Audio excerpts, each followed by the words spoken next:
Good evening to those of you who are in Asia, good afternoon to those who are in Europe and Africa, and a very good morning to those in the Americas. This is our first Facebook Live. We are going to discuss a very important issue, and that is, will a new economy emerge post-COVID-19? Now, before we go into thinking about a new economy that may emerge, it's very important to set the stage. And we have to understand, what are we experiencing? Well, we must understand that this is the biggest economic crisis we've had since 1929. We've never experienced this since. In fact, even World War II. Actually, World War II was quite good for the global economy, with some exceptions, such as India, which experienced a horrific famine. And of course, China as well. It was horrific because China was going through civil war and Japanese aggression. But on the whole, for Europe and the US, the Second World War actually helped Europe and America emerge from the Great Depression. Everyone was back at work. You had women working in the factories. You had people getting salaries. Demand that had contracted in the years of the Depression came roaring back. And the World War was terrible when it came to human suffering. Second World War. But what it did do, and what we remember it for economically, is that it brought back Keynesian economics, or it brought in Keynesian economics, which is that you had a massive boost to demand, and that gave the momentum for the global economy to recover after World War II. So what we are experiencing is in some ways completely unprecedented. As in 1929, the free flow of goods, services, and people has stopped. Today, supply chains are disrupted, whether it is nationally or internationally. Demand has completely cratered. What we are seeing is an explosion in deficits, debt, and unemployment. The International Monetary Fund estimates that income per capita will shrink for over 170 countries. Sectors such as tourism, travel, and hospitality have been obliterated. Hunger, poverty, and inequality have increased. And if we were to have a bird's eye view of the economic landscape, we can take a look at 5 factors or 5 themes. First, COVID-19 is precipitating a financial crisis. There are a large number of people who are simply unable to pay rent. What this means is that their landlords will not be able to pay mortgages. What this means is that the financial instruments that rest on top of basics, such as people saving and people investing and people borrowing and people lending, they are going to be on quicksand. So we can expect something bigger than 2008, 2009, something more akin to 1929. Which brings me on to the second theme. The second theme is an explosion in debt. Already in 2019, debt was 322% of the global GDP. During this crisis, every government has opened the taps, and that means that debt levels are shooting up most dramatically. We don't know the figures yet. There are plenty of clever economists in the International Monetary Fund, in Goldman Sachs, in McKinsey, and many other organizations who will be able to calculate once the dust dies down, once this crisis abates, as to what is the debt level today.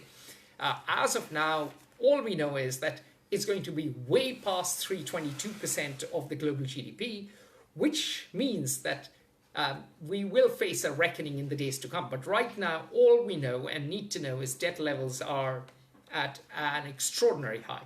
The third thing that is happening, and this is perhaps most critical for us to note, is that deglobalization. And this is a trend. This is a new word in a way, because globalization was all the rage for the past few decades. Deglobalization has come into force in a big way.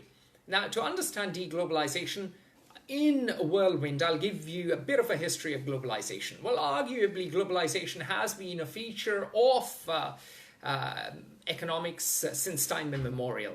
There's been this push towards globalization ever since human beings left Africa.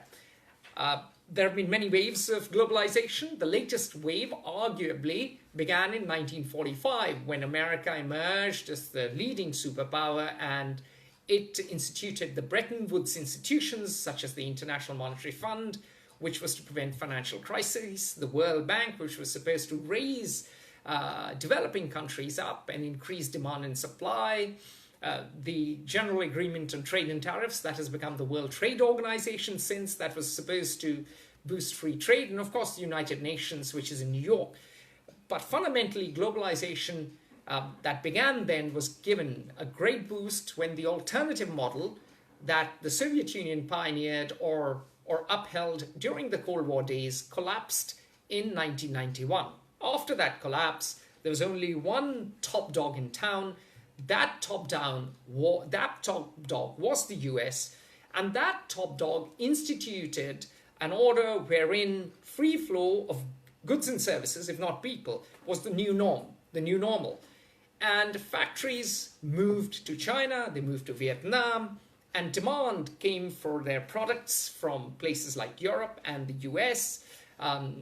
Bit by bit, American shareholders voted again and again to move factories to emerging economies, and the idea was that the advanced economies would move to more value-added goods and services, and the emerging economies would play catch up, the entire world would prosper, and there might have been an intellectual justification for it, but at the same time there were pitfalls because American workers suffered, and of course a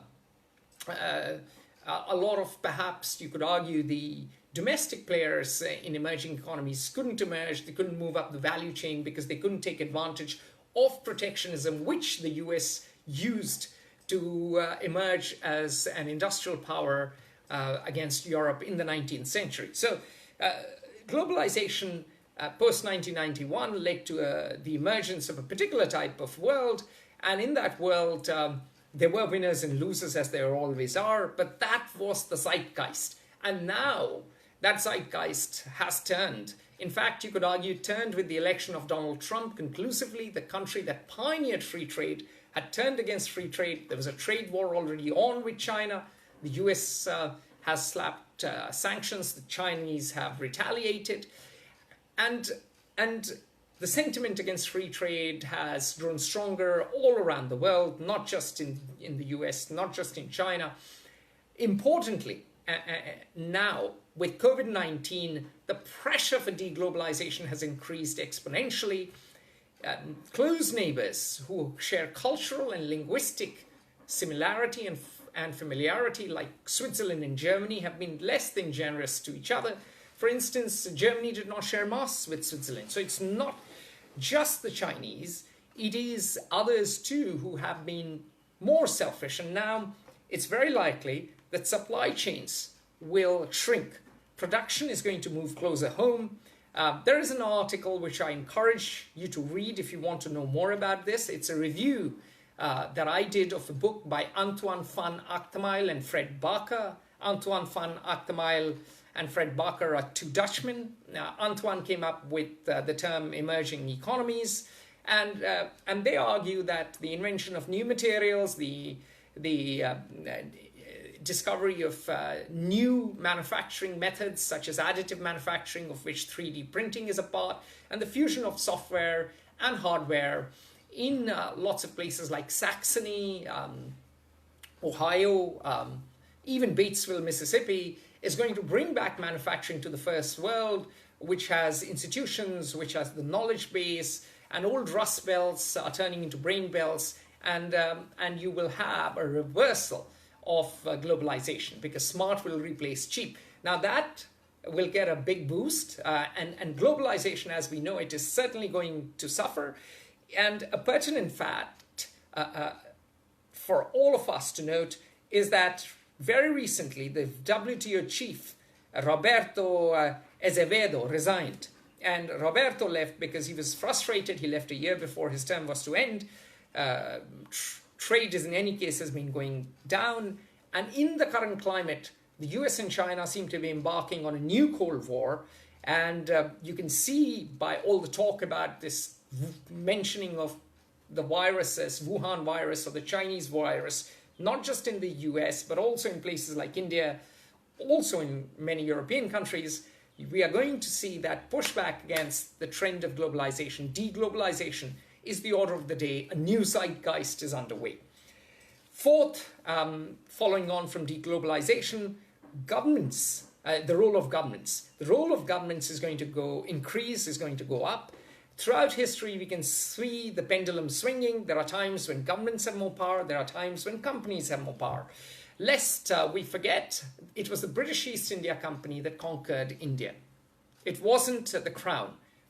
Robert Clive, an ambitious clerk in Chennai, put a pistol to his head. Thankfully for him, perhaps unluckily for India, the powder was damp, and he didn't die. And he went on to win the Battle of Plassey in 1757. This happened during the 7 Years' War. And of course, for the next 100 years, the British East India Company swept through India. Mind you, it was only in 1858 that Queen Victoria took over.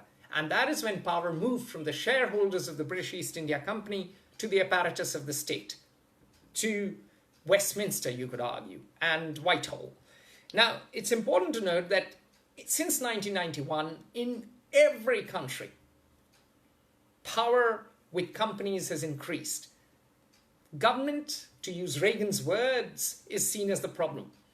And now that trend is going to reverse because now governments have imposed massive lockdowns. Mayors, governors, presidents, prime ministers have discovered power.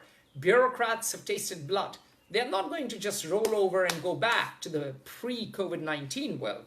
So what is happening is right now the state is expanding its reach, regardless of whether it has capacity or competence. And some states have capacity and competence, like Germany, like England, like many of the European democracies. Others, which are former colonies, are notoriously corrupt, inefficient, and laden with inertia. But even they are expanding. We are likely to see an expansion of public health and public infrastructure, something that has been out of fashion since the Reagan days and even the Thatcher days. Public health will be a priority. The role of government will increase. That is a trend that is set in stone. There will be some curtailment to the power of markets, but we are getting into the future. We are already seeing the curtailment of markets. And this brings me on to the third trend, which is ironic. Even as governments become more powerful, one of the things, and the fifth point that I'm making in the global landscape, is that we are seeing an increase in inequality. Already inequality was at a level of the 1890s. We had gone back to the Gilded Age.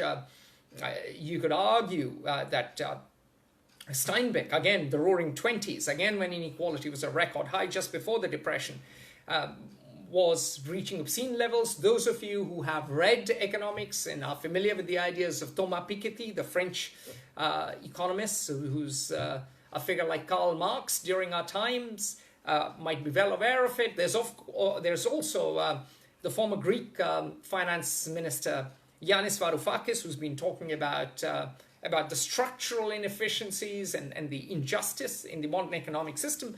Unfortunately, that injustice is going to persist because central banks have unleashed the hosepipe of quantitative easing yet again. The challenge with that is when you have lots of money sloshing around in the global economy, you have more money but similar number of assets. So those who own property become relatively richer than those who don't. And we are going to see an explosion in wealth inequality with the likes of hedge fund managers and footballers doing quite well out of it, and those who function by the sweat of their brow suffering in comparison. So we are going to see, and we are seeing, that the bailouts in the US in particular disproportionately go to the rich. And of course, we are going to see tax benefits as well, and we are seeing that already. So inequality, which was at a high, is going to increase, and that brings me on. If this is the situation today, what are we going to see tomorrow? What is the future of the post-COVID-19 economy? And the first thing we will see, and this is slightly related, but actually highly related if you think deeply, is that now the environment will be in focus, because we've just seen how public health is a big issue. Nobody escapes a particularly infectious virus, whether it is Prince Charles or Prime Minister Boris Johnson, or so many leaders in Europe or Iran or elsewhere. And we will find that the environment will be in focus, because cross-species infections, and that is something you can read all about in an article I've co-authored with my father, who is a veteran surgeon. He has an interest in public health, and we've been discussing it for a while, that as population increases and people encroach into natural habitats, as climate change goes up, and as wildlife and domesticated animals and people jostle together with increasing frequency in cramped spaces, we are going to see more of such infections, particularly from China and Africa. And the environment will come back into focus after this crisis, and we will see a push towards a more green economy. Healthcare, as I've said many times, alluded to, that will be in focus, and there'll be a great investment in public health. And you can see that in Europe, the National Health Service is now venerated. In the UK, that's going to see more investment. Already Boris Johnson had promised that in last year's election, but it's going to be the case in France, in Germany, in Italy, in Spain, in Portugal, in Sweden, in Norway. And I think we'll get to see some of that emphasis coming to the US. We don't know what will happen in the emerging economies, but that pressure will build up. Let's get to oil now, which is related to the environment. We know that oil went below zero. Now, this is completely uncharted territory. So the oil economy we've created, the fossil fuel economy, that will be shaken a bit as we focus on the green economy. Then we look at the food supply chains. As I said, supply chains will shrink. We will see a change in food production and distribution. For instance, chicken producers are having a terrible time in the US, in Europe, and here. Fruits and vegetables. I'm here in IIT Gandhinagar, and supply chains are stretched. It is harder to get fresh fruits and vegetables. Food waste, which is at 40% in the US, that has gone up. What we are going to see afterwards is a new way in which we configure how we produce food, how we consume food, how we distribute food. Now, in 2008, 2009, what happened in the financial crisis is we won the war, but we lost the peace. In terms of, there was quantitative easing, but all the money went to bankers and those with assets. Infrastructure, education, and job training suffered. The big challenge now in this new economy we'll see the demand problem, something that John Maynard Keynes and Karl Marx talked about earlier. And to drive home the point, I want to bring two figures up for you. In the US, 39 million have lost jobs in the last 9 weeks. The official unemployment rate is 14.7%. In the UK, 2.1 million are claiming unemployment. These are roughly the most recent figures I could lay my hands on. And the number has gone up by 69% in April. So when people don't have work, they will not be able to buy stuff. Supply will bounce back. In fact, Foxconn, which is the world's biggest contract electronics manufacturer, which assembles Apple, Samsung, and others, that has already announced that all its factories have resumed normal operations. The big question will be, as factories come on board and they start humming along, it'll be a big challenge to have similar demand as before, and we'll face a major demand issue. So what we see What we see now is the big challenge of demand, and we'll have to configure a new society. There's already talk of universal basic income. There's already talk, and this again lends to the expansion of the state. There's talk in some circles of putting people to work for afforestation programs. Pakistan has talked about planting a certain number of trees. I'm sure the talk will be heard in many other parts of the world, including, for instance, parts of sub-Saharan Africa. The same may hold true in parts of Europe. But at the same time, what we will see in the post-COVID economy is in the immediate aftermath, before we transition to a more green economy, before the world resets to a new equilibrium, is the deepening and widening of fault lines. For instance, in the US, you have a de facto civil war breaking out. Some people are carrying weapons to the Michigan, or did carry weapons to the Michigan capital. And you'll see more of that as the inequality in the US creates new tensions, as the different economic pressures in different sections of the society rub off each other, as different regions which want to pull in different directions clash with each other. And speaking of clashes, Europe is going to suffer the most.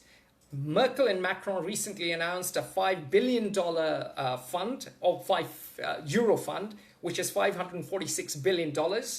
And it is to help European countries recover from a pandemic. It is meant to be given in grants, not loans. Of course, the frugal four, Austria, Denmark, Netherlands, and Sweden, have a big problem with that. And that tension is going to play out in the EU. The euro may not persist. Already, Italy had a debt GDP ratio of 130%, and it's an aging society. So we have no idea where growth can come from, particularly when every young Italian that I know is abroad. Hardly anyone is back home. So we are facing this major crisis of EU splintering. Of course, the biggest pressure, in my view, which is a contrarian view, is that the biggest pressure will come on China, because China had based its growth, braced its dramatic rise in the world, and its extraordinary rise on exploiting globalization to the fullest. Now, with deglobalization underway, China will have to change its entire economic model, the iron bowl, in which basically, by the social contract by which the Communist Party promised rising living standards for the Chinese, for hundreds of millions of Chinese, whilst hundreds of millions of Chinese acquiesced in the rule of the Communist Party, providing political stability. That may come into question as the economic pressures eventually lead to political pressures. And of course, we are going to see a major pressure on post-colonial states, those that reform, those that adapt, those that build institutions and come up with innovative policies will do well, will survive, will thrive. Those that don't may even crack, and we may see civil war, refugees, and major economic as well as political as well as social dislocations in the times to come. I have run out of time. In fact, I'm reliably told that I'm 3 minutes over time. So I will take a few questions from you. I'll try to answer a few questions. I will look at the chat and then we'll call it a day in a minute or two.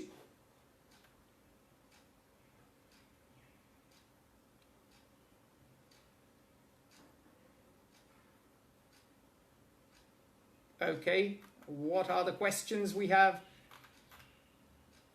All right.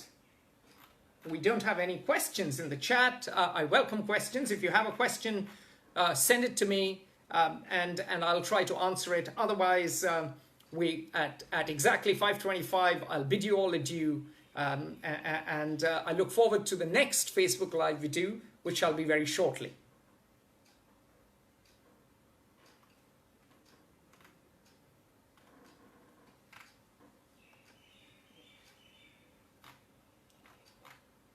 All right. As I sum up, there's one thing we have to bear in mind. Certain industries in any crisis do well. Already the demand for booze has gone up, for porn has gone up, for pot has gone up, for online shopping has gone up. All the companies providing infrastructure for online work like Zoom are profiting. Remote work has gone up. In the US, of course, demand for guns, bullets, frozen food, recreational vehicles, etc. has gone up. Roland's asked a question, how can we educate the world? I think we'll do more Facebook Lives, read Fair Observer, write for us. Let's think about the deep issues. Let's come up with sensible, fact-based, reasonable arguments instead of fanning the flames of discord and hate and rumor and lies. On that note, thank you for being a part of our first Facebook Live. Have a most wonderful day. Do follow Fair Observer on social media. If you don't subscribe to our newsletter already, do that and publish with us. We want a global discourse at a time when the world is in crisis, and we need you. Thank you.